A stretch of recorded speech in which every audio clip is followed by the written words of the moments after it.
Are you planning on coming to Athens in the summer? Well, here's my list of the top do's and don'ts for when you visit Athens. And first on the list is one of the most important. Number one, do definitely bring your sneakers. Many of the ancient ruins are rocky, sandy, and have uneven terrain. As a result, there are many people who actually slip and fall on some of these areas because they're not prepared with closed toe sneakers. Make sure the sneakers are super comfortable because trust me, there is a lot of uphill walking in Athens, and definitely at the Parthenon and Acropolis, you will be walking a great deal. Some of these tours are 2 or 3 hours long. Next on the list, do bring a water tumbler or expect to purchase several water bottles in Athens for each part of the day. It gets very hot in Athens, especially in the late afternoon, with temperatures soaring above 95 degrees in the summer months, and you definitely don't want to experience that heat exhaustion. Another one, do wear breathable clothing that is definitely moisture wicking, light, and airy. The key to surviving Athens in the summer is being able to enjoy all the city has to offer without overheating. Another big one, do bring a shawl and skirts or shorts that cover the knees and shoulders. Many churches and monasteries require both men and women to cover up appropriately. Thus, do not enter any of these buildings without a shawl or the skirts and shorts to cover both of those body parts. Another thing you'll want to do when you come to Athens is do bring closed-toe water shoes. Many of the beaches in Greece are rocky, full of pebbles or coral reefs, and it is very, very unsafe to walk on them barefoot. You will cut your feet, you will hurt yourself, you may bruise it, you may even bump your toe, so it is much safer and much easier to navigate swimming in the ocean and going into the beach if you have these water shoes. I'll leave a link in the description at the bottom of the video to the water shoes that I bought so that I could survive the Athens beaches. Another thing you're going to want to do is definitely buy sunblock when you arrive. Even the most tan people burn in Athens, and that's because the sun here during the summer is relentless. And when you add to that the wind, you will be lucky if you don't burn. Another thing you're definitely going to want to do is bring your emergency inhalers or control inhalers and definitely allergy medicine. If you're like me and you have severe asthma with terrible allergies, beware. Athens is full of wild cats running around. They're lounging everywhere. You can find them in restaurant windows, perched on the restaurants, on the side of the doors and the corners. Everywhere you go, be prepared for a furry visit in some of the outdoor restaurant seating areas. Another thing you definitely want to expect to be a lot of smoke when you come to Greece, even in Athens. Many of the private establishments like restaurants do allow smoking indoors, and almost all of Athens and Piraeus smoke cigarettes. So that's something you're definitely going to want to expect when you come here, especially coming from America where most everything you experience is actually non-smoking. In Greece, non-smoking just simply does not exist. Something else you definitely need to expect to do when you come to Athens is you need a vehicle to travel around. Now, I'm not saying that you don't want to taxi, but taxiing can be very expensive. Athens is very large, and it definitely has a lot of neighborhoods that feel like Athens is small, but the truth is that some neighborhoods are just far from each other, and there are other areas of Athens right outside of it, especially that you may want to visit. And so the one rule of thumb I would say is rent a car, and if you can't rent a car or you don't want to get the international driver's permit, then I would say download the app Free Now, which is just like Uber and Lyft here in America. Last thing on the do list is do definitely take the train from Athens Airport to the city center. It is quite affordable, much better than a taxi ride, even though the taxi rides do have a basic set fare for driving from the airport to the Athens city center.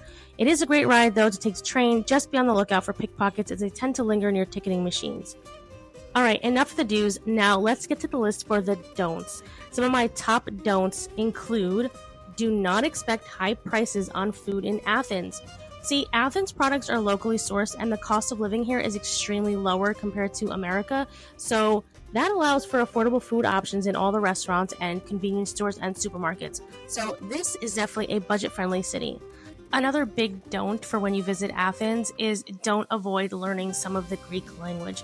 Most people in Greece speak English, but there are some key areas where they don't speak English, so it would be really wise to learn some of their words like Efharisto or Yassas. And when in doubt, you can always use Google Translate, and that includes translating menu items or asking people to talk into your Google Translate app, and it will speak to you and translate to you in English. But again, they really do appreciate you learning the words in their language, so try to learn at least one or two words. Another thing, never ever turn down free food or alcohol from the Greeks. The Greek people are very friendly, and at times during dining out or on tours or whatever you're doing, sometimes you're going to be offered some free drinks and food. It is not a scam. Trust me, we've been offered many times, and it could be actually seen as rude if you say no. So try to say yes when someone's offering you something and be grateful and always say thank you. Another thing that you definitely don't want to expect is to flush toilet paper. Greek plumbing is rather old and their pipes are way too thin to handle modern toilet paper thickness. Next to every bathroom, though, there are bins to throw away the toilet paper, so it's not that gross, and trust me, it's really, really easy. One of the other thing I would say is don't expect dryers in most of the apartments and Airbnbs. Most Airbnbs, apartments, and condos have washers for washing clothes, but they do not offer dryers, and that's basically because of space. Instead, they offer a drying rack, and so you'll get to do your clothes on the rack, stick them on there, leave them there for 24 hours or longer to dry, and if you go in the summertime, you can stick them outside on the rack, and it will dry very quickly. Another don't expect the ocean water to be warm. I was there in late June, early July, and the water felt more like taking a cold shower. Speaking of cold showers, don't expect huge showers. Here in America, we're used to really big bathrooms with a shower stall that's about 2 to 3 people wide or deep. In Athens, in the apartments and the Airbnbs and the condos, most of the shower stalls are no bigger than a public bathroom stall, oftentimes being a tad smaller with just enough room for one person. So don't expect big showers and make sure that it's just you showering. Another don't expect super cold rooms when you get to your condo or Airbnb.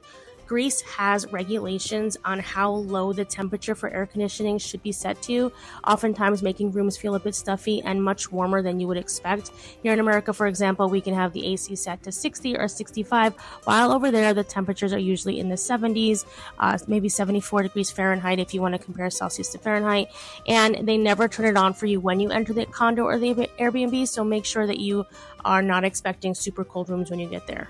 Another thing you should definitely not expect or do is expect frozen foods to be served at restaurants. Most of the restaurant waiters that I've spoken to in Athens were very proud to let me know that all of their products and food items are locally sourced and 100% ingredient that are really healthy and good for you. So unless it's a gyro, which that definitely comes as a frozen food, don't expect frozen foods here in Greece. Last, don't expect to see pristine buildings or streets. Athens is really old, and there are a great deal of modern and ancient ruins, and all of them are actually written on with graffiti. In America, we see this as ugly, but here in Greece, it's actually considered art.